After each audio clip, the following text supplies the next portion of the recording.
Hey folks, this is Jordan, creator of #Survival, and that is a little creator survival-ish hub. You'll find us on Discord, on Reddit, on email newsletter. It's kind of a work in flux, work in progress. I'll put some notes about it into the description, and with me today is Romain, aka Romain Lettuce, the creator of Derelicts. Can you tell people a little bit about Derelicts? You said my name is Romain. I'm developing in solo Derelicts, which is a survival co-op game, which can be played solo as well, but mainly it's for co-op. That is highly inspired by The Forest. There are some new innovative mechanics like log flumes. I personally haven't seen in other games, so yeah. But there will be a story and dungeons, kind of again like in The Forest with the caves, but different. I love that this is going to have a thumbnail because I fucked up and didn't get my camera ready in time, so you're not going to see his expression, but his expression as he's trying to meander through this is really amazing. It's like, it's going to have this like The Forest, but also not, but maybe like The Forest, but also different. And did I mention it's like The Forest, but also not? Yeah, so, I mentioned The Forest a lot, yeah. yeah. So if you don't know what The Forest is, you're kind of fucked. This episode's going to be kind of off the cuff. We talk a lot. We're constantly like, let's get on the mic for 20 minutes and just bullshit. And then 4 hours later, we're like, meals. We should do those things. For us, like for me, for #, I'm someone who is very vocal about like what is or isn't survival and what I like and what I don't like. And I approach this as a community manager for some games, and as a gamer, and as a person who is a creator, and as a person who is potentially / in the background with his wife working on a game, and all these other hats. And for, Roman, he's approaching it obviously as a developer. And is there a point where, I know we have two different styles, right? Like you are much more friendly. Yeah, if you can call it like this. I mean, well, you're French. No.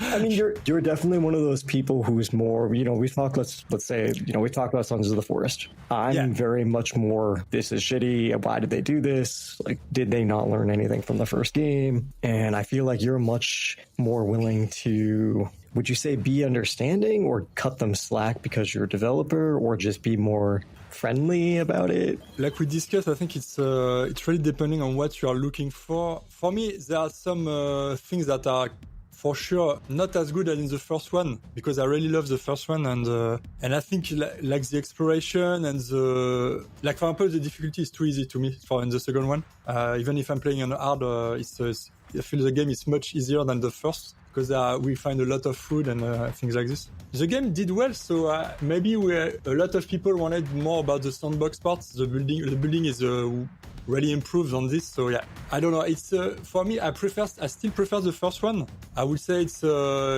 really depending on what players are looking for, and I guess a lot of people are glad that the second one came out, because it was received quite well on Steam. So yeah.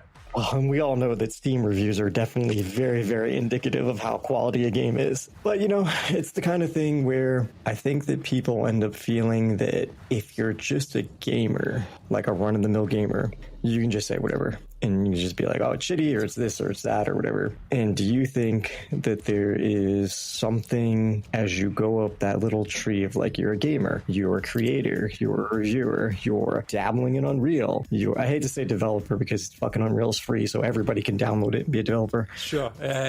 But, do you feel like you have to temper what you're saying? I think we had talked about it because I had been in a Discord recently with another developer where someone had come on and said that their AI was a disaster. Like, that was the phrase. Your AI is a disaster. In Sons of the Forest, you mean? No, different game. This was different game. Okay. Yeah, a different, smaller game. But they had basically said that the AI was a disaster, which, I mean, you're in a bunch of Discords. I'm in a bunch of Discords. We're also on the internet. That's pretty tame when it comes to negative feedback. I want to say, it might be upsetting for you as a developer, but I think it's pretty low key in the amount of cursings or pushback that could have occurred. Yeah.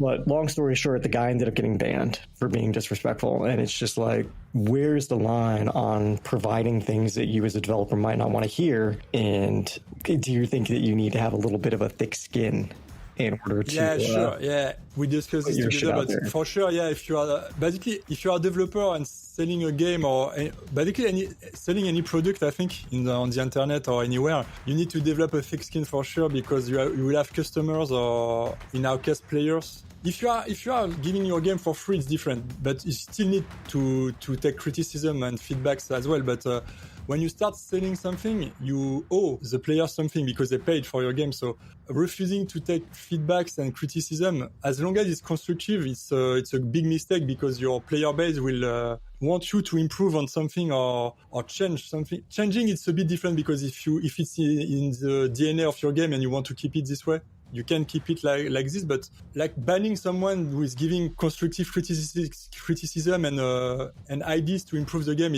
I think it's not the right way of doing it. On some Steam reviews, you have someone saying like, yeah, I played this game for 5 minutes and it's shit. Okay, maybe you don't need to listen to that person, but if someone is really honest and trying to be constructive, it's important. Yeah. For anyone like having to deal like player base or customer base, a thick skin is necessary, I think, especially on the internet, because on the internet people are anonymous, so they can really destroy you if in comments if they want to, without any consequences. So yeah, I think it's really important. There is a balance that needs to be found between not giving a damn about what people are saying and the other way, like being too affected by what they are saying. There need to be a line that is drawn between the two, but you need to be on the tip of the yeah. Right, for a balance. Okay. Yeah. And so do you feel that as a developer, do you feel like you're a little farther up the chain in terms of maybe that your hands are tied in terms of what feedback you can give on other games? Because obviously for your game, you're working on your game, which exists at this stage only for you, even though in the near-ish, like near in the sense of 2024 future, it might exist for backers, the Patreon backers. Yeah. But do you feel like anytime someone comes in to your Discord and they're just like, hey, what are you doing? And you're like, oh, I'm playing Satisfactory, I'm playing Sons of the Forest, I'm playing Power World, and they say anything like, oh, I thought it was shit, I thought it was great, I think it's game of the year, do you feel like you can't respond the way you might feel? Like maybe to me and PMs, you might be like, oh god, like my friend gifted me this game, what a fucking waste of $10. Do you feel like maybe you can't actually say anything like that because there'll be, news at 11, Derelicts developer attacks other indie developer?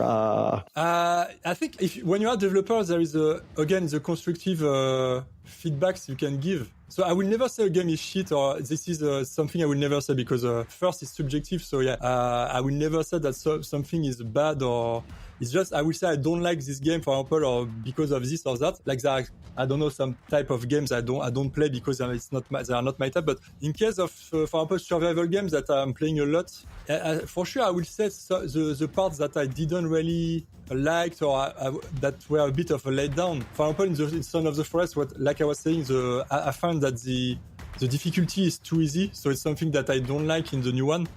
But again, it's my opinion, of course, and I will never say that something is bad. I think even players shouldn't say this. It's not a matter of being a developer on that one. I think it's just a matter of being subjective. But avoid saying that I didn't like this or that, because I think there's some parts in any game that we don't really agree on or that we don't like. But it's just that as developers, making a public statement or something like this that you didn't like this or that game is quite tricky and dangerous, I think, because basically developers are in the same line of work. If another developer were coming to tell me that, okay, I didn't like this in Derelicts, and I would be like, okay, that's cool. But if someone was making, another developer was making a video on my game and saying it's shit and everything, it would be probably a bit hard to take from another fellow dev, or coming to complain to you and telling you what you can improve. It's cool. But if it's someone making if it's another dev, because if it's a reviewer, for example, like you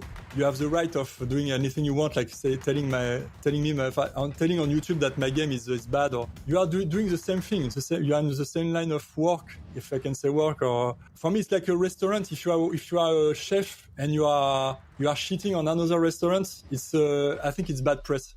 Again, if you are telling the people directly what they can improve on, it's cool.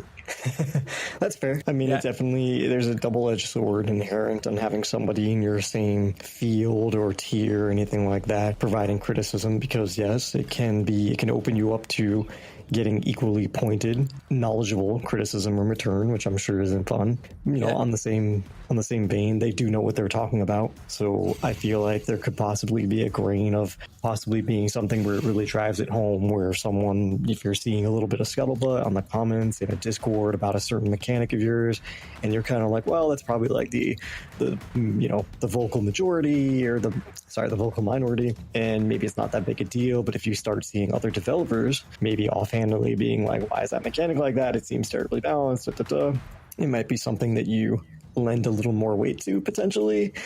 No, if it's a minority of players, I wouldn't care. If I like the mechanic and only like, I don't know, 10% of the players are complaining, I wouldn't care about the other devs saying anything about it. Because first, it's what making my game different from theirs. So it doesn't make any sense if they want me to change something that is more like closer to what they would have done, because it's my input as well. So my game is already similar to the forest. So if I don't make some changes, for example, I'm just taking an example for my game, but if the developers of the forest were telling me like changes or that, it wouldn't make any sense to me. I think more than half people complaining, maybe I will change something. It depends what it is actually. If it's something really important to me in the game, or if it's something I don't really mind changing, it really depends. It's tricky. A lot of people, especially on the forums, on the Discord, or on things like Reddit, running the communities for different games, you really get a sense from people that sometimes there's just this idea of like, they feel like that little agitation, even if it's only a small people, even if it's 5 people, 10 people, 30 people, they're often feeling, especially when they're in that sentiment, that it's like,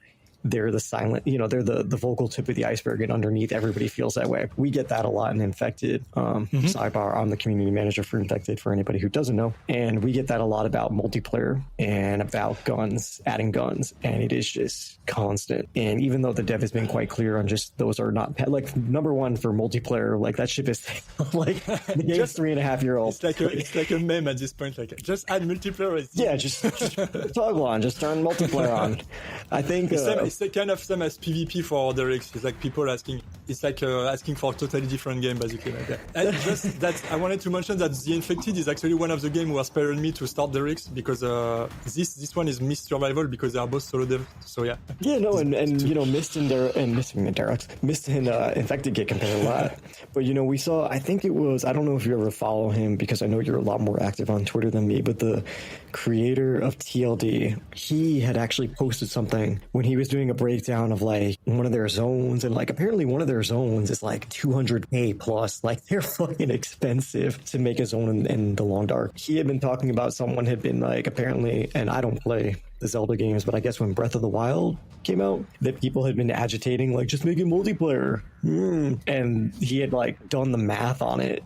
And he was just like, look at all the shit that you have to change. Yeah. Like, it's not just a shit. Like, we get that a lot, like I was saying, for Infected, where people are just like, just make it multiplayer. Just, and then you get a lot of those really like, I have 17 friends who would buy it tomorrow. I'm not going to buy it because it's not multiplayer. And it's like, okay, there are many multiplayer games over there, over there, over there.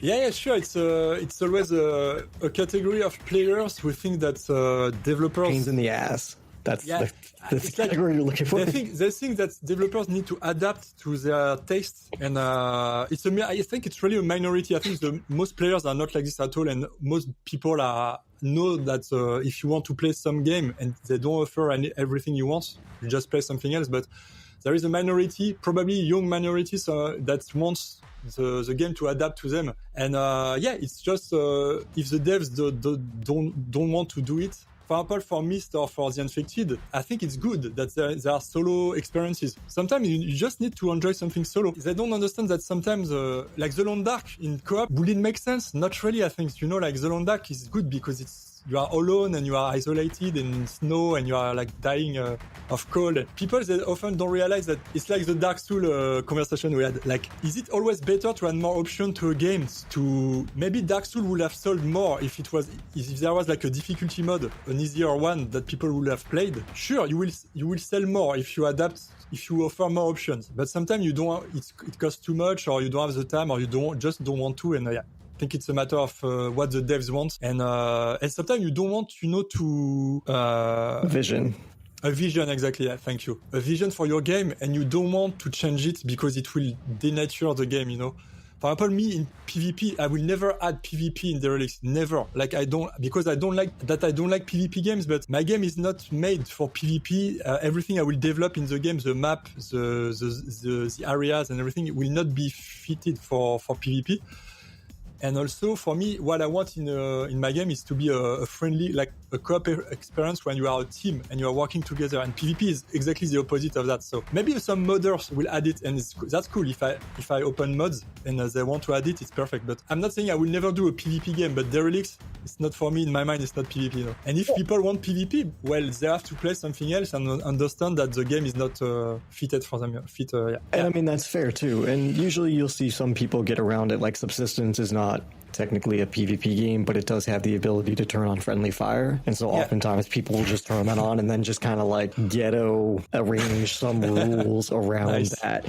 Which, I mean, you know, it is what it is. I just think it's fucking stupid to go and spend all that time to have like a half-assed PvP experience on Subsistence when you can just go log Daisy or Scum. Exactly. It makes no sense. Yeah, exactly. Yeah. I mean, I understand people like a specific game, and it's cool that they want to add layers upon that game because they love it. But I agree with you that at some point, just accept that, like for Subsistence is a good example. Yeah. Why play that in PvP when you can play any good game? Yeah. Because, I mean, there's nothing really, like, there's nothing, using Subsistence as the example, there's really nothing to it, right? Like, you're not fighting over that, and the little loot boxes are all over the ground. The hunters will shoot anybody, and the bears will eat anybody, and what are you going to do, raid your fucking, like, whole house with your speaker? There's no point. You're not getting anything. Yeah. There's no... It doesn't take much to kill each other. I mean, you have these stiff animations. Now, don't get me wrong, I love that game. Like, footnote, I love that game, but it's not a PvP game. I want to circle back to two things you said. The first thing, I know we have this, I don't want to call it an argument. We have like a difference of opinion on this. I know oftentimes when people are being especially thick about something, oh my god, why don't you just turn on multiplayer? Why don't you do this?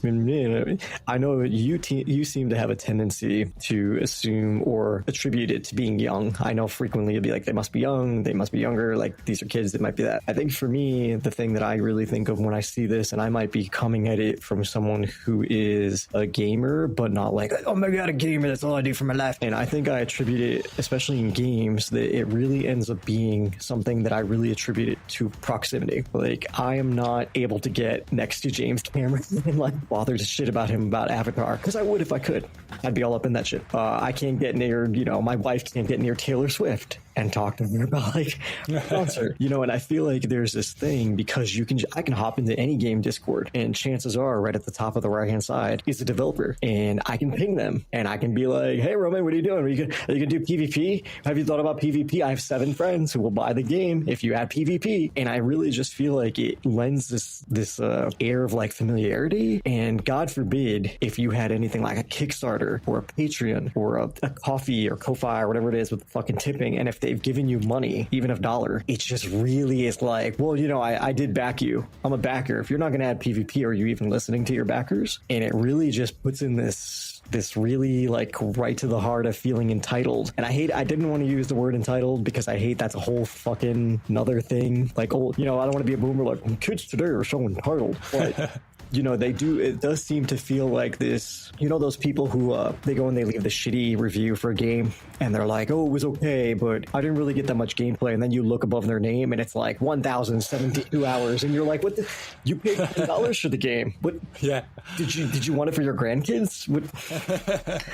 Sure. I think first we need to remember it's really a minority of people. I had a lot, like really, really few people asking for example for PvP. It's like probably, I don't know, 10 people out of, 10,000. So for backers, I've never had this problem because people who are backing the game, they know what the game will be. Mostly they are reading first. And I've never had someone coming to me and saying, okay, I backed your game, so it needs to be PvP, so that's good, because it means people actually got some information about the game before backing. But yeah, I just remind myself that it's a minority and really a few people. It will probably be worse when the game will be released. Like for the Unfixed, like you were saying, a lot of people asking for, I don't know if it's a lot still, but people asking for multiplayer. In my case, so far, it's okay. Yeah, so far, I don't have to complain on this. The only people asking for PvP, most of the time are people on Twitter that are like putting one comment saying it will be so much better if it was PvP, but it's okay. It's a bit more, but still I take it as a compliment because they like your game. They just don't like that it's not PvP or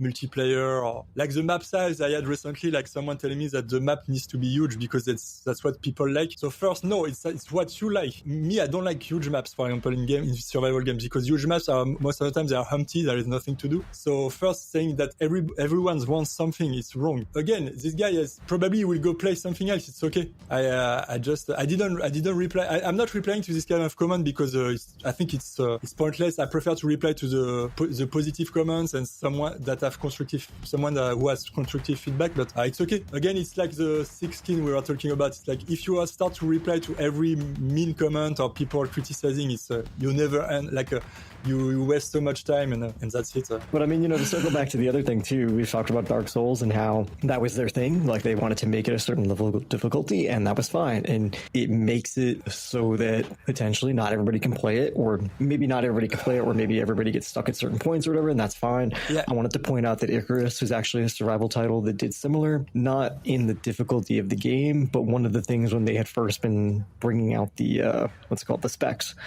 and they had pushed forward and been like, hey, we're not going to be supporting these older cards. And a lot of people flipped out and they were like, look, we want to take advantage of the engine. We want to take advantage of these things that just cannot be supported by these old cards. And, people did the same thing, like with anybody asking for multiplayer or PvP or anything else. Like, oh, I'm not going to buy it. I have 27 friends who are going to buy it. It's like, that's okay. Maybe we'll sell it to 500,000 people instead of 700,000. And we're okay with that. We've looked at it and we're fine. And there's a point where you have to understand, people, players, purchasers, whatever. Everything doesn't have to be Titanic. Like, it doesn't have to be the top movie. It doesn't have to be the top game. Sometimes they just want to make their vision. They just want to make their game, their song, their dance, their OnlyFans, whatever. And it might be that if they made 50K in a year on their game, that might be twice what they're making right now in their job, and that might enable them to quit their job that they hate. It's like, well, yeah, but you can make 500 grand. Wasn't that better? That's a bigger number, but that doesn't mean that they need it. Like, it's okay. Just let them make their shit. Yeah, again, it's a compliment because it means the person wants to play your game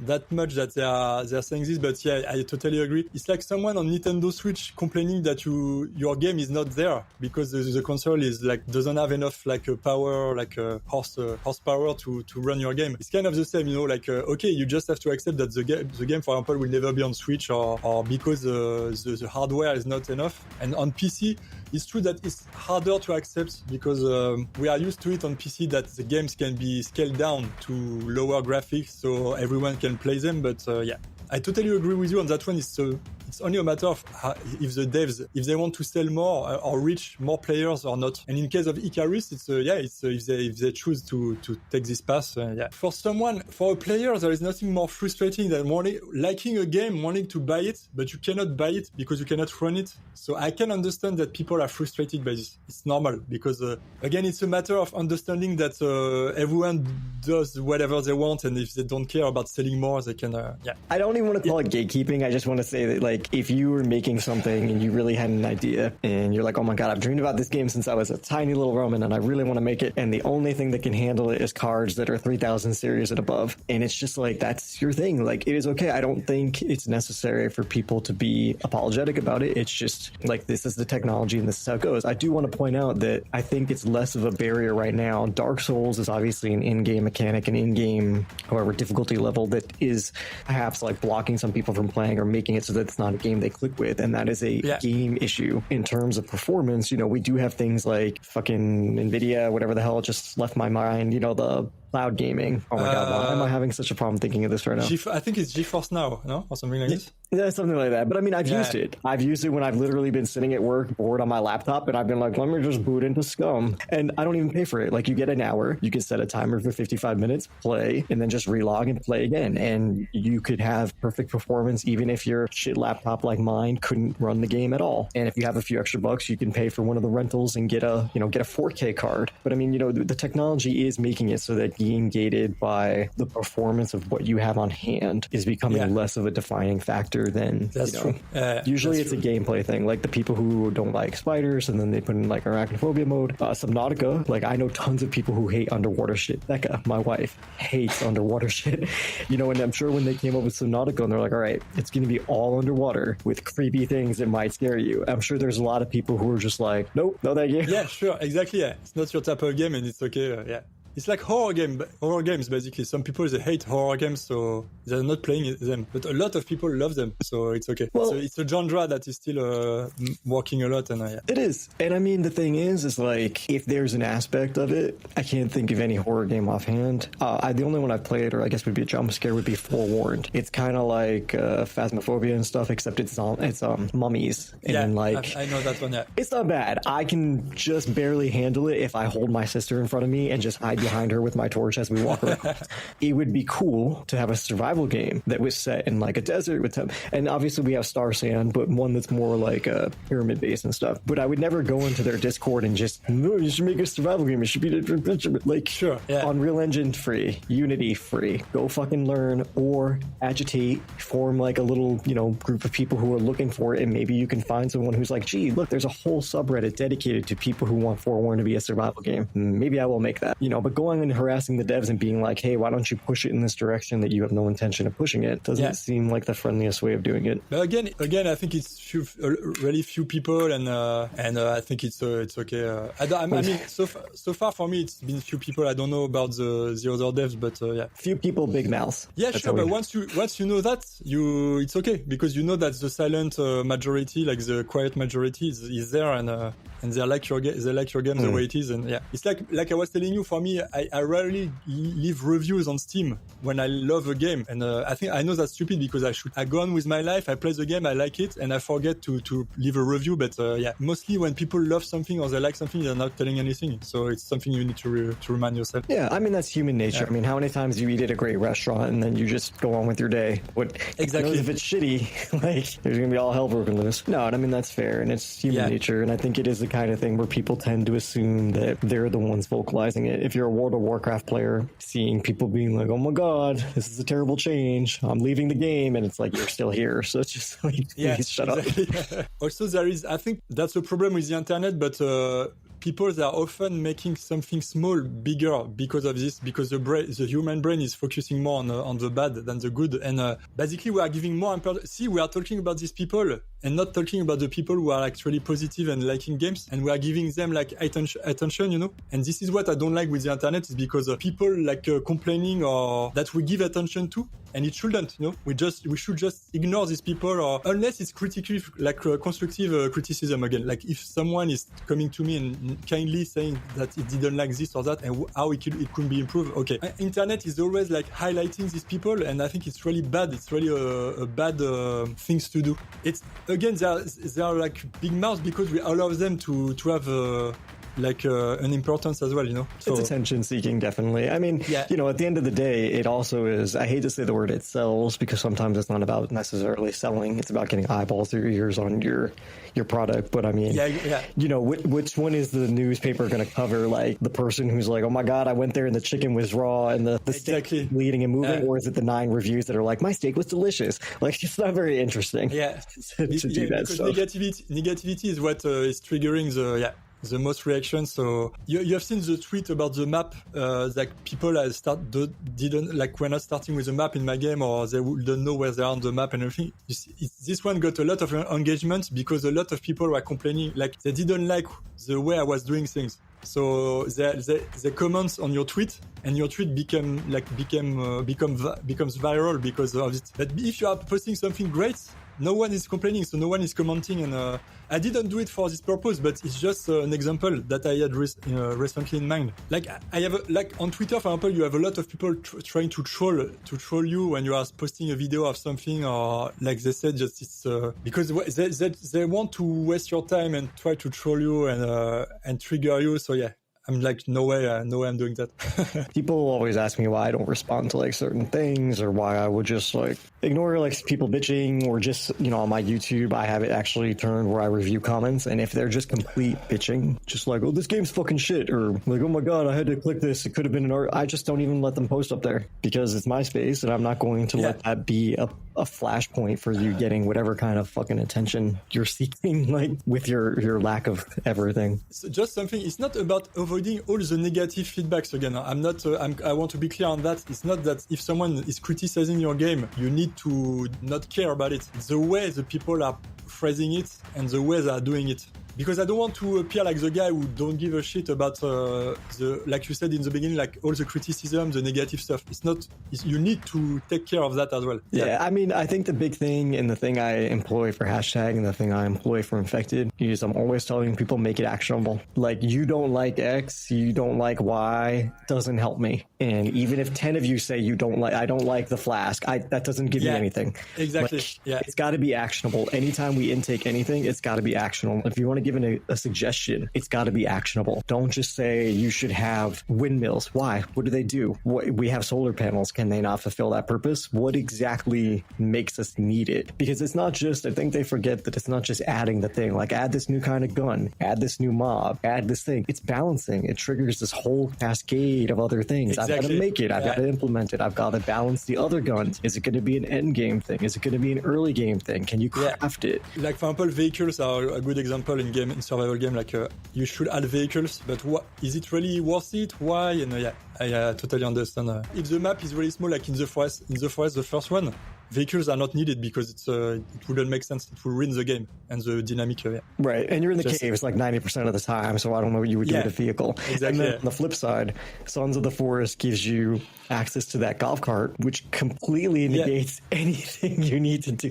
I'm just running over everything. I'm like, food, run over a deer. Mutant, run over the cannibal. You know, and they run forever on those batteries. Yeah, I mean, my bag is filled with batteries. The cart never runs out. I'm just running into. I've hit things and rolled 20 times in the air and been completely okay. The way things are implemented. I don't like the vehicle. According to me, the map is too big in Son of the Forest and it's detrimental to the game. But it's my point of view. I think a lot of people love that it's bigger. You know, the vehicles and the size of the map are contradictory with the feeling of the game and the exploration part of what makes the first one really good. That's why my game won't have a huge map like this, because I really like how focused and laser focused the first one was on this part. That's why there won't probably be vehicles in my game, because I don't think they will be necessary. I will see. Maybe for end game, like really the end game, or where you are. Maybe Son of the Forest would have been better with vehicles that you needed to craft, deserved, instead of finding them randomly in nature. You know, because right now it feels like there is a golf cart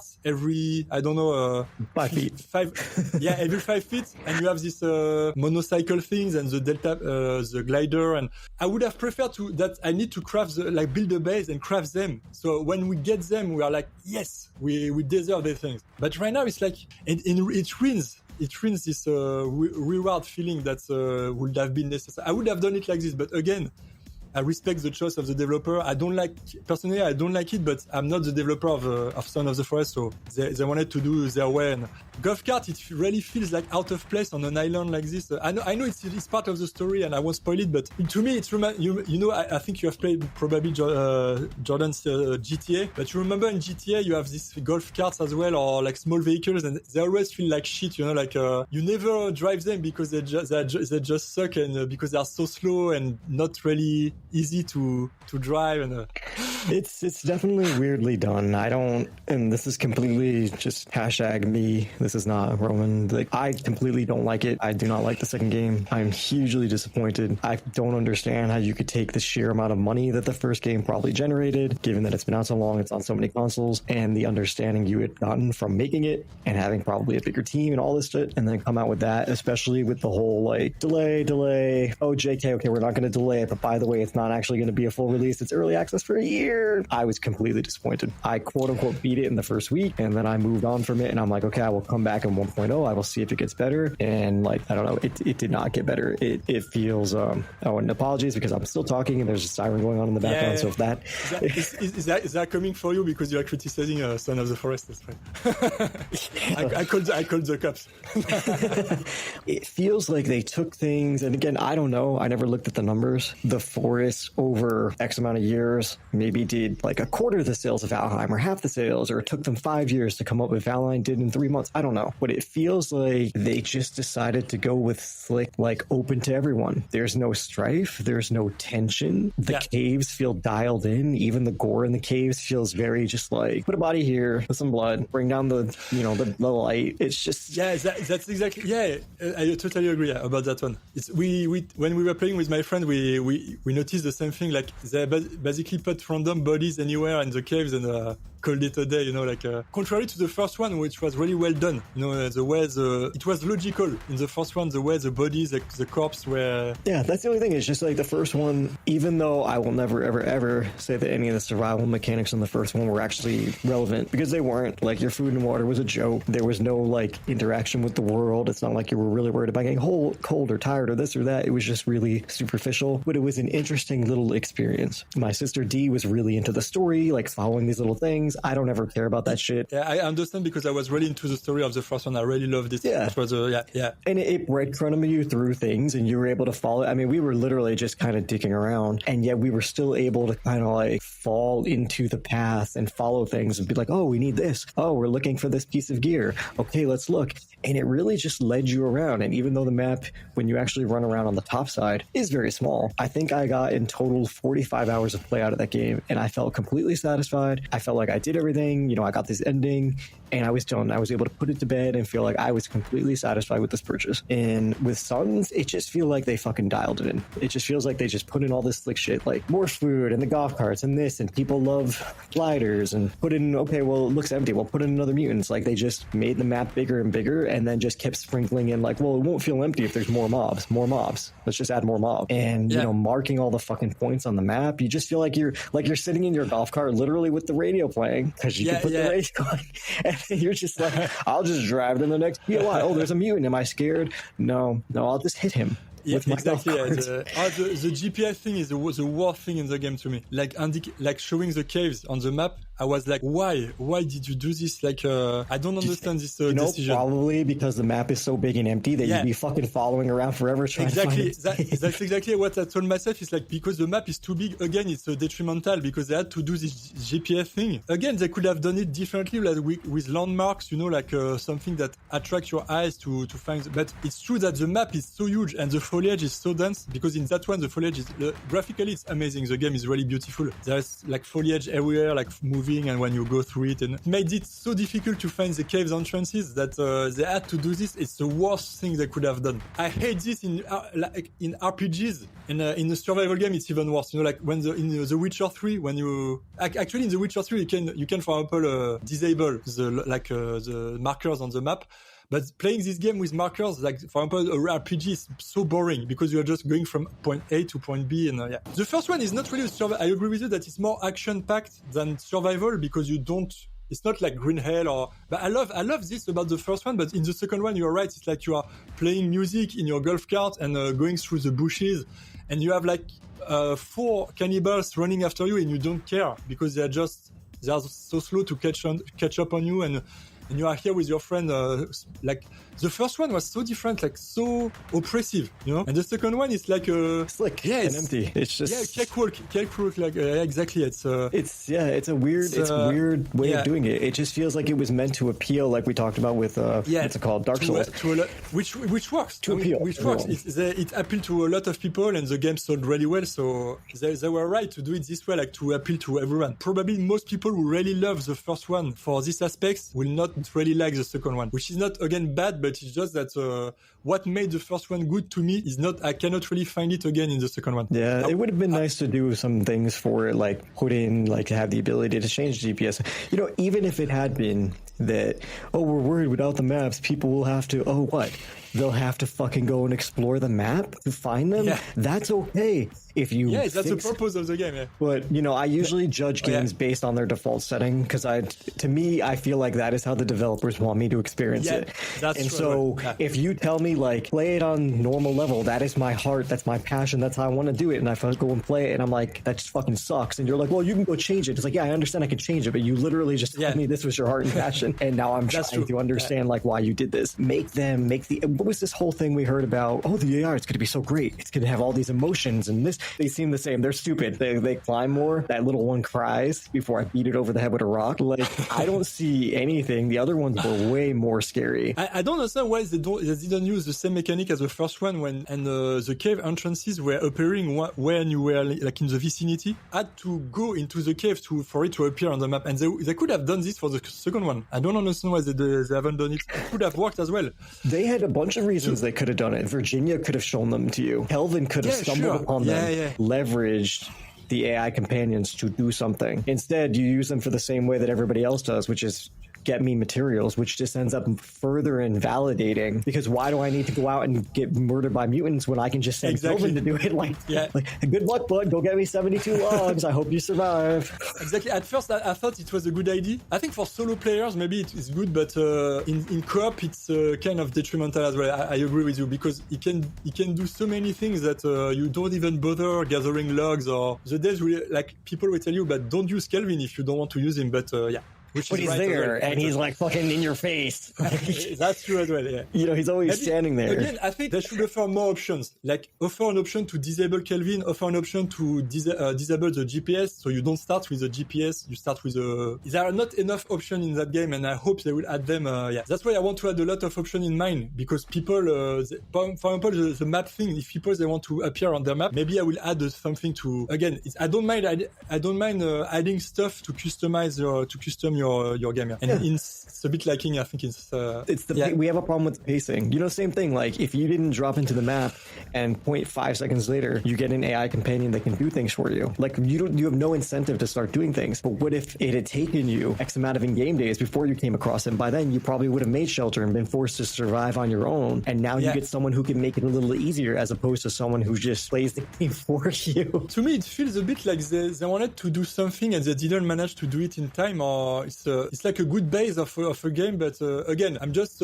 right now I'm criticizing as a player and not as a game. I mean, as a game dev, I would have done things differently, but again, it's their game, so they do whatever they want with it. But there was a lot of potential, and I feel like the building thing, they improved the building so much. It's so much cooler the way they've done it. It's awesome. I think to me, it's one of the best building systems I've seen. The first one was already awesome, but the second one is awesome as well. Building a base is kind of pointless, In the first one, it was pointless because building a base, it wasn't really necessary to finish the game, which I was fine with, because it was still really cool, because the map was quite small. I like to have a comfy base I could go back to with my friends, and we could gather at night and make a campfire. And in the second one, the island is so huge. We started building a base at the very beginning on the beach. At first we thought the game would be hard and everything, so we were like, oh, we need a shelter to protect ourselves. After 2 hours we left this place, and we never had the incentive to build anything again. A game should also sometimes comply you to do something in an efficient... you want to be able to build because it's important, because it's necessary, and because it's meaningful. Like, if I want to build here, I want to build because it's fucking necessary, and it's just... Yeah, but in the first one, you see, exactly the example you mentioned is us. At some point, we built something above the lake. It was awesome because they couldn't really reach. We made this elevator. You could actually build underwater, so you could build your base above a lake, and it was awesome. And in the second one, I didn't really feel like I needed to build something at some point anywhere. And I agree with you about the incentive to build something. I think even hit even more when you are starting to get older and you don't have much time to play games. You want to have to do something in the game because it's necessary. When you are like, I have this feeling as well, and it's a bit stupid because if you want to build a nice base, and but I think for that one, it's just our opinion, and people probably built awesome bases in the second one as well. And I agree with you on that one. There is not enough incentive to build. That's why in my game, if I come back to my game, and I will shut up after because I'm talking too much. No, you're fine. In my game, I would like the base to be mandatory. You don't have to build a huge base, but you have to build some stuff in order to progress in the game. And that's why I don't want my map to be too big, huge, because I want players to be able to go back to backtrack to their base and feel good. Like I want players to be able to customize, yeah. Decorate. I know this one, it will be a bit, I guess people, they will probably complain, not many people, but they will say, okay, it's too much of decorating. I want players to be able to put pool tables, flippers. I don't know if it's flippers in English. I don't know flippers. Flippers, like this arcade when you are you have a ball. Pinball? You have to pinball. Sorry, pinball. Yeah. It's like flippers, like swimming. In my game, I really want the base to feel like something to protect yourself from. So outside, it's like a home. You want it to feel like a home. When you go outside, I want it to be threatening, and you are afraid to go outside. And when you are on your base, you are feeling good. You are with your friend around the campfire. You have this pool table. You have this bar with your flippers. Yeah, exactly. Yeah. And flippers the dolphin in a swimming pool. Yeah, just everybody hanging out at the bar. People, they will say, but wait, is this a survival game or is it fucking Sims 4? But I want it to be like this because I want to feel like cozy, like coziness. And I think Myst is doing this. I've seen that in Myst Survival, you have kind of this stuff you can do in your home as well. And I noticed this after I wanted to do the same, but I was like, yeah, that's a good idea. I like it because, I already had the idea, but I've seen in this game that you can kind of do the stuff I wanted to do in my game as well. Yeah, your little things.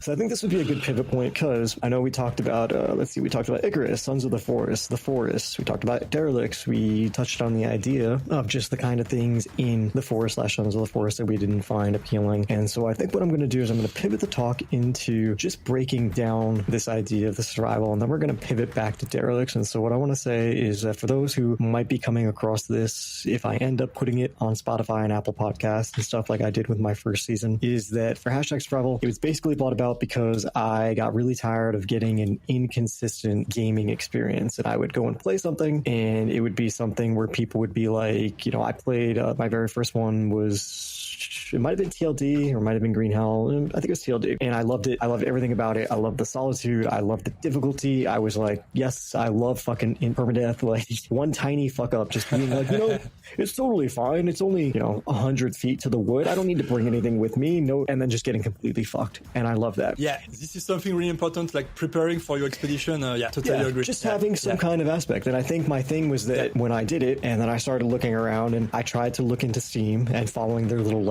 action simulator and just going down that thing, you can finally find survival buried under theme and mood. That's where we get slotted in, is way down that list. When I would go onto things like I think you're active in the survival gaming subreddit, which is like 26,000 people. I would go like, oh, hey, I'm looking for a survival game. And you would just get a complete weird range of responses. It'd be like in most other games, I feel like you can go and be like, hey, I really like roguelikes. I'd like a suggestion. I love first person shooters. I love deck building. And you could get a fairly specific, amount of things. You could preface it by being like, I don't want it to be this time zone or this time period, or I don't want these kinds of guns, or I don't want a future or space, or with survival would just be all over the fucking map. And it started to really frustrate me because it started to appear to me that anybody would label a game survival if it had basic things like crafting, or if you ate food. And I started being like, well, shit, fuck, like World of Warcraft is survival, and Elder Scrolls is survival, and like Mario Kart is like, I don't even know, everything is survival. And so I kind of made #Survival to really help winnow in on these games that give you this feeling of what I call tension. And part of what we had done is I had come up with this set of basically pillars, and there are 5 pillars, which I've shown you the article, and I will link it into the description of this YouTube video for people to look at. And this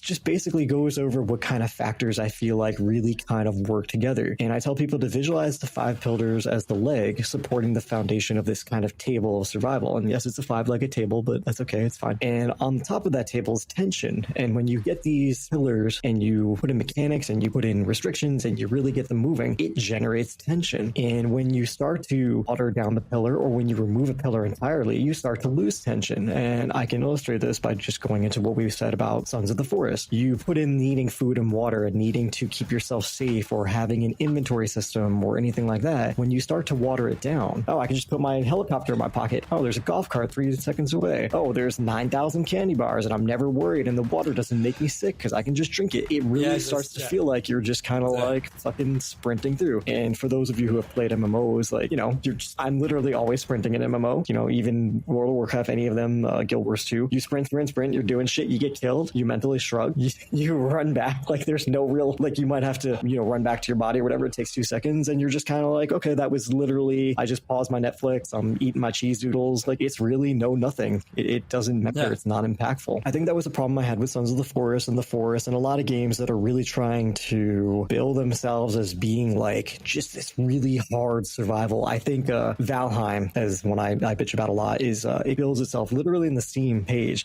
as brutal survival. And like I have so many issues with that. And I actually have a whole podcast episode called Valheim is Not a Survival that I will also link in the description. And I think part of that is just that Valheim to me always played like just like a little RPG action party game. It really felt like a watered down, like, like I was running around in WoW or something. Fight the mobs. I was running around naked for a good amount of the first time, but like not having a problem killing trolls or anything. It was just a very simplistic, cute, fun game to play with people. There's this vicious little cyclic cycle where it's like there's no onboarding or requirements, so everybody can label it. Survival is very hip. Valheim made millions. Palworld made millions. Enshrouded made millions. And it's probably millions or billions at this point. I don't even know. But, there are some games where I kind of feel like they're hitching the label on just to capitalize on this boom we're having. Nightingale, that's struggling at mixed. They had pivoted during development from being an MMO to becoming quote unquote a survival game. And I feel like that was a really poor decision for them. And I think that, every time gamers and developers see this, indie devs we talked about before who are chasing the dollars, why go and label their game an RPG and then you can just call it survival and all of a sudden it's like there's a chance it could become the next Valheim or the next Enshrouded or Palworld or whatever. And I feel like it continuously takes this genre and it keeps widening the barriers and removing the restrictions. So to segue into your game Derelicts, you've been talking about like your base feeling something necessary. And I know there is for a lot of people, and as a community manager for several games and looking at comments as a gamer, you get people where you put out something like a new table or a new light and you get people in the comments like, oh my god, I can't believe you wasted all these hours on a lamp, like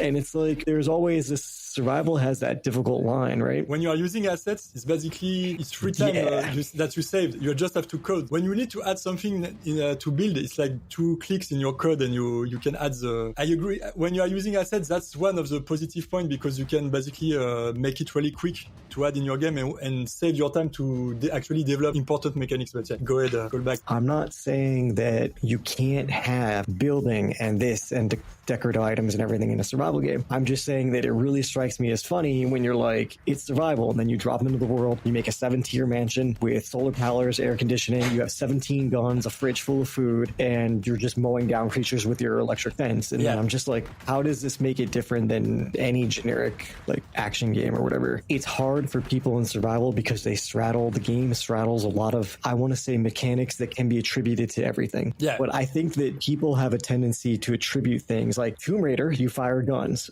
I don't think anybody here is like, I was just playing Tomb Raider, the really popular first-person shooter. Like, it is not. It has an aspect. It has guns. World of Warcraft is food. You eat food for buffs and everything. Valheim has buff food. And I think people really tend to blur these lines of feeling like just because it has an aspect, it suddenly becomes this grand old thing. And I think the neat thing that I liked about games like TLD, like Creating Hell, like Subsistence, I mean, when I played Subsistence and I had the seasons for the first time, certain things would only be available in certain seasons, and it was just nice because it made you have to think. There aren't a lot of AAA studios in this genre. A lot of it is indie devs. They're trying to make sure they have people who want to play, new developers. They don't have a lot of money. They're catering to the vocal minority like we talked about, where people like me and you who are sitting there and being like, yeah, no map, no markers, we love this, but we're not saying it. Instead, Joe Blow over here is like, I don't like that. Oh, it's so stupid. If I can't carry 17 logs and it's not multiplayer, I'm not playing. And then I feel like, unfortunately, like that might be the direction some of them go. I'm rambling because it's like my soapbox, so I'm getting upset. No. I agree with you. That's why we should always have subcategories of survival game. Like, I remember, for example, The Forest was survival open world, survival horror indicated. Still, the categories could be, we talk about this for ages, but yeah, probably that survival should be the top layer of the genre, and then like you should have like subcategories. The overarching umbrella. I think the thing that I'm trying to explain to people is that I'm okay with there being subgenres, and hashtag note, I'm going to be putting in the description for the YouTube that we actually generated subgenres for hashtags so that people could find specific experiences. But I think the main thing that I find frustrating is that it's fine to have subgenres. and be like, this one is a survival horror. We have like we have horror survival, we have lifestyle survival, we have society survival, like Frostpunk. So these are the subcategories we've made. But I think that at the end of the day, that there should be a defining aspect that gets you into the door of the survival party. Just like if I told you, Romain, what is the, what do deck builders have in common? What do first person shooters have in common? What do roguelites or platformers? I think there's aspects of the game that you would be like, if I'm playing it, there should be this kind of mechanic or aspect or feel to it. And I don't feel like there's anything like that anybody can agree on beyond like, does it have crafting? And it's like, bitch, like half of fucking Steam has crafting. Please calm down. Because that's why the survival term is it's like a first person game. It's not a type. If it's not a kind of game, and for me survival is the same. If you just say survival, it's just so blurry, but to me survival is like adventure or action games. It doesn't mean anything, it's like too broad, it's too wide. Like if I tell you to give me action games, but there are thousands of them, of course, because survival to me is kind of the same, like survival RPGs, or like that's why the Forest did it well to me, because it was like survival horror open world game, which is a great description of the game. It's survival with horror, because this game is frightening people and everything. So I think if someone talked to you about it though in the actual scheme of survival, like what is a survival movie, like Hello Kitty Island Adventure or Castaway?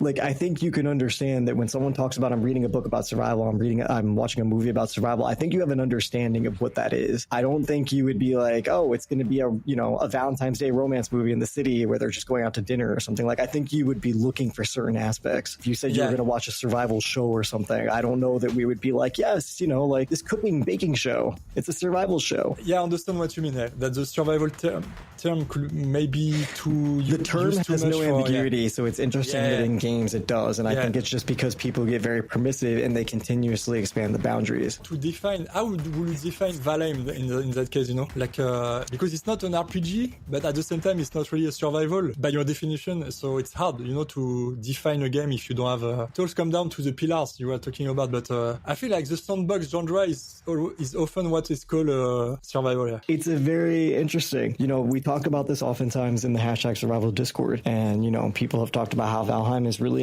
it's not survival and it's not really an action RPG, but there isn't anything like that. And I think for some people looking at or finding the games can be confusing on Steam, because I think there's a misunderstanding for a lot of players that tag that's at the top underneath the name, those small little tags, those are not generated by the developer. You can put them when you first put the game up there, but after that the community just clicks them. So if I could get X amount of thousands of people to go click dating sim on Derelicts, I could get exchanged to dating sim. Like, as long as we kept voting and maintaining it, like, it would be there. So like, I think there's a misunderstanding, and I think you saw it with Our World. I think after a bit they started voting in like what's it called, Monster Tamer and whatever, those other sub tags to kind of provide a little more whatever it is context for people. But and I don't have anything, like I said, it's totally fine. Valheim is definitely a sticking point for a lot of people, and like I said, the most common thing is really just calling it like a variation of, like, I was just like, this is like an MMO light. It's literally like a tiny scaled little MMO. Like, you're dicking around. I literally had Netflix up. I didn't feel like I had to pay much attention. Nothing was complex. It was just kind of cutesy, and it had that very simplistic, like, early WoW, if you remember, if you ever played World of Warcraft. Yeah, sure. Where you would go out and you would get X amount of mats in this zone because it was rated 1 to level 10, and then you would go home and make your gear, and then you'd be able to go into zone 11 to 20 and you'd get 11 to 20 mats, and then you'd come back and make the gear, and that let you go into level 30 to 40. It was just very, like, I don't feel like a survival game would be like that, where it would be something where it's very leveled.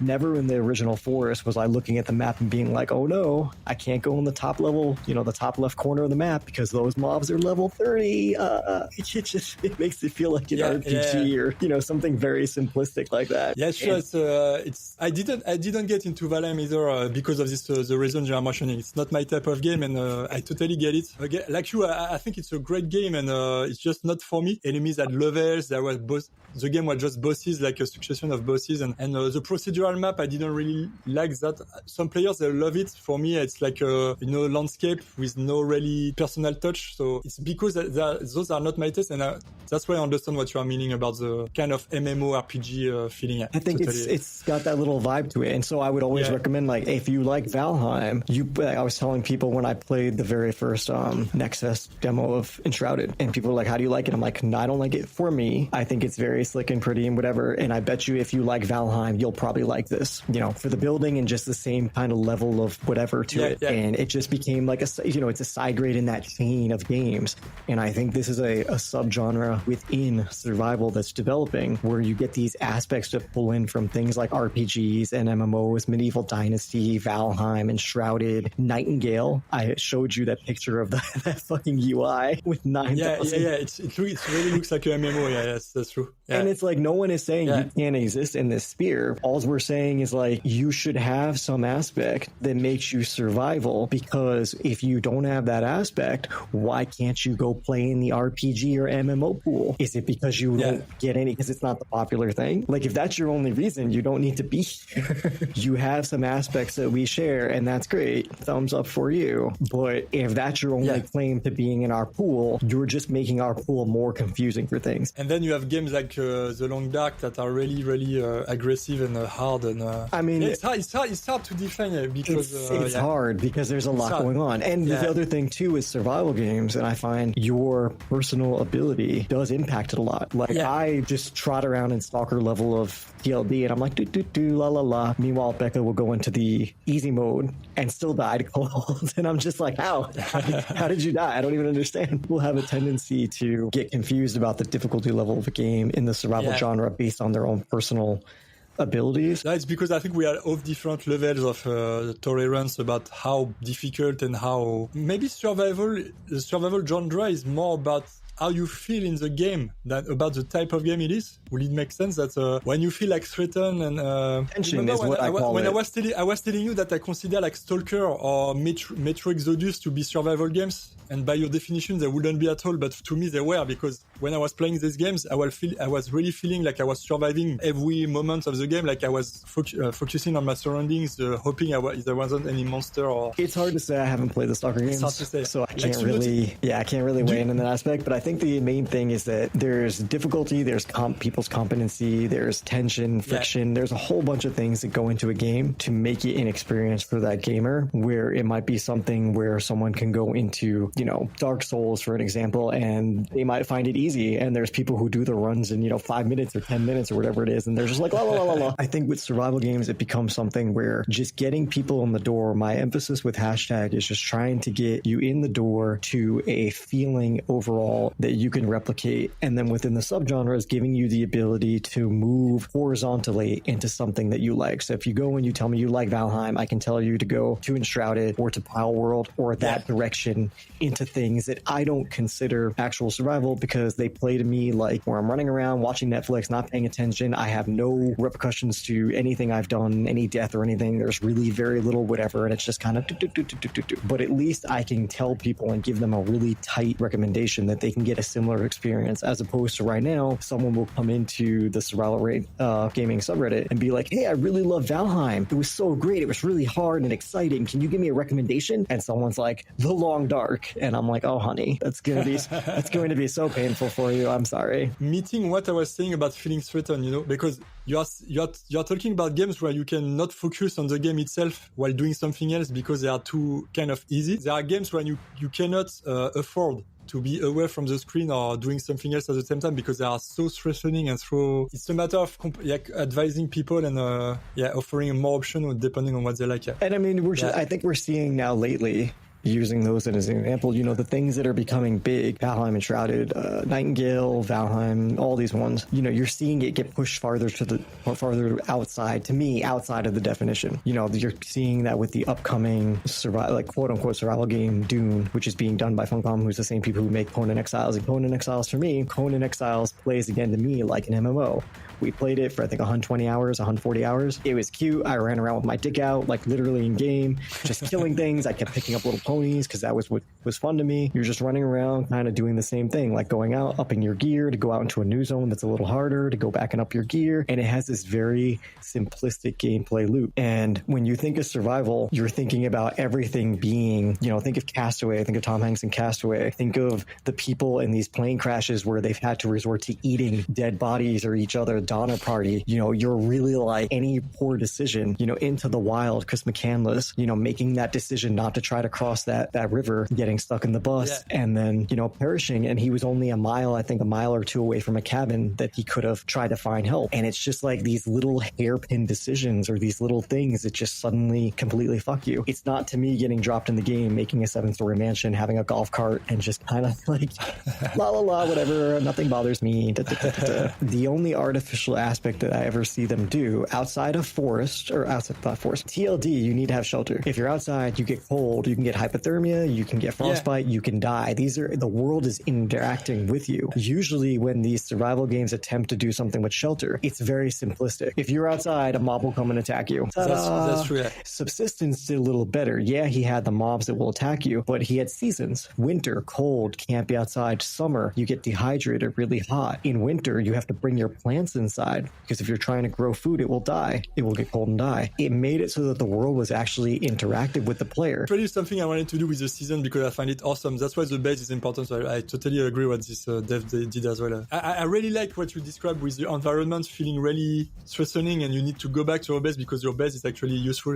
You know, Green Hell did a really good thing, and I was involved with running Green Hell's Discord for a year, and so I got to see a lot of behind the scenes stuff for that. Felt like you had the two hands. In your left hand you had the player, in your right hand you had the environment, and the left hand with the player was so intricate. The injuries, the worms, doing the different bandages, like working all that stuff, so intricate. And then the world felt like nothing. It felt like they didn't touch each other at all. You know, the only quote-unquote thing you had with the world is like sometimes it'd be raining a lot and sometimes it wouldn't, but water was never really hard to find once you knew what you were doing. So it never really felt like it was impactful. Like that's, I think, what is at the core of survival, is just having it that you're not just logging in and you're like, oh well, I'm tired, so I'm going to put my car in my pocket and I'm going to put whatever in my pocket, you know. Yeah, I agree. Basically, survival game should be about like never feeling safe anywhere you are or anytime. Or you can do that, but like you said, the environment and the weather need to act on it. For example, in my game, it will be like this. You can have solar panels and you can have some bench and maybe some fridge at some point, but you need to take care of your base. I was thinking about adding something really cool is like foliage to grow back. So maybe it will be exaggerated, but I can find a reason like plants growing on your walls and affecting the state of your base. You know, I was doing some tests on the log flumes,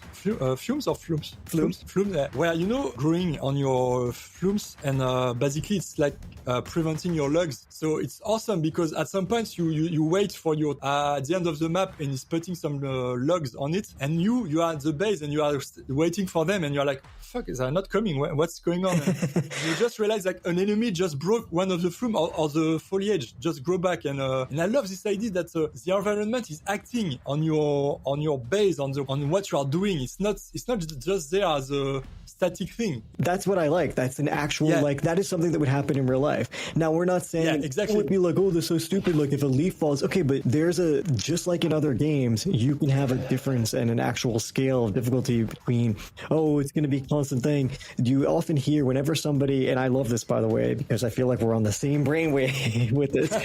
Whenever you try to bring this up to people, the most common pushback I get is, oh, I have to look for food in real life and do my things in real life and I don't want to have to do it in a game. Then honey, go play one of the other 7 billion fucking games on Steam. Maybe you don't need to play this type of survival game. It is completely okay. And we're not saying like there is a difference between making it something that's really fucking annoying. Scum is the only one offhand. I mean, Ark does it in a funny way, but Scum with the having to shit and piss. It's not something where it's like, oh, it's funny and it's an actual thing. Like you eat a lot of food, you can get sick, you have to urinate, you have to work that into your actual thing. And I think I always told Becca, like, it would be great if heavy storms, monsoons impacted your house, if things are running off, anything like that, push the engine. Push the engine. There's so many possibilities. I cannot believe we haven't seen a tornado. I could have sworn you had like a little tornado on one of your trailers. Yeah, it's the only game that I've seen this in, and it's a survival. I mean, I would call it a survival in this.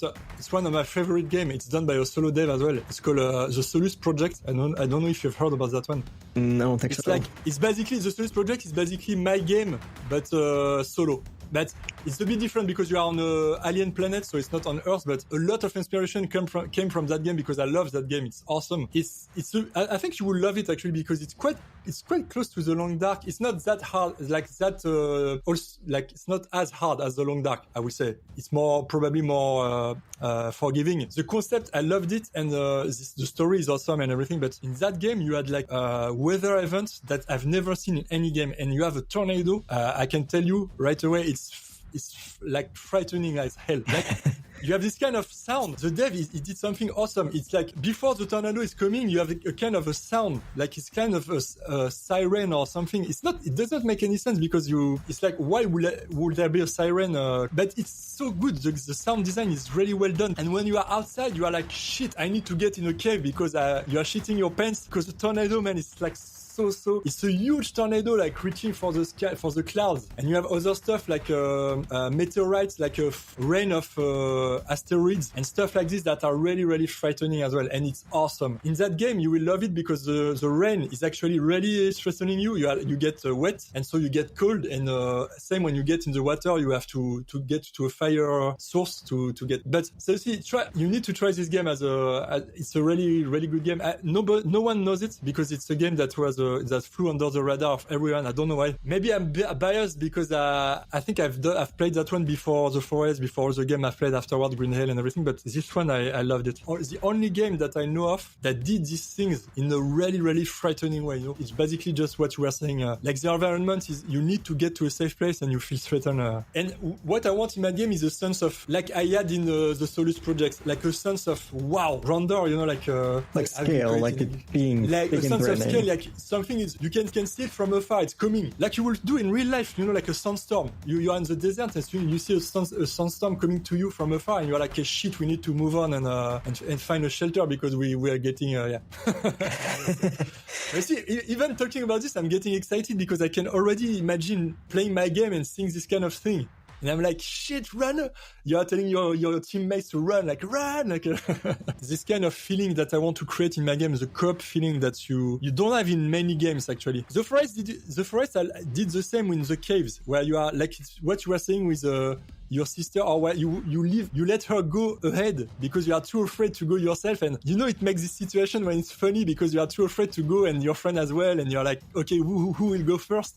And that's the kind of thing that you will do in real life, you know. And that's basically coming back to what you were saying. How will you react in real life? How will the events play in real life? How will the environment act on your base, on your... I hope I will get that right because it's really what I want to get right. Playing any game in which they want you to feel a sense of tension and urgency and you actually feel it is always good, because nothing is worse than them being like, you should be worried about this mob, you should be scared of this thing, and you're like, but I'm not. Like, I'm really not though. Yeah, exactly. When you lose this sense of being frightened by a mob, you lose. I think you lose as a dev, because it means the player will not be afraid of it anymore, and it should never happen. It should never happen. And I mean, that's universal to all games. I think it doesn't even have to be a mob. I think whether it's a book, a song, a movie, whatever, when they're trying to give you a certain reaction or feeling or thought and it falls flat, it's not good. Exactly. For how you're experiencing it. And I think that's outside of survival games. All right, so I think that was a really good breakdown of survival. I think we were able to at least itch our ideas or our thoughts on it. So what I'm going to do is I'm going to wrap this up, and what I'll do is I'll put notes in the bottom of each so that people can reference both ends. And right now we're looking at possibly doing this as like a weekly or a bi-weekly kind of thing, because as you can see, we've got a lot of opinions and we like to just yell about them forever. Mostly him, not me. I'm just more sedate, but you know, he's French, and we'll see what we're going to do from there. If you have any recommendations or any ideas for anything you want us to talk about, if there's anything you want us to look at, we'll probably spend a couple talking about Derelicts. I'll see if we can get some footage from him and we can sneak that in as well. And we'll do comparisons just on the state of the genre, what kind of games we're experiencing, and really just come at it from the perspective of a game developer and a reviewer / person who babbles a lot. So yeah, that's wrapping up for me and from Romain. Yeah, well, thank you for this a lot of talk for myself, but yeah, it's thank you for inviting me. It was awesome.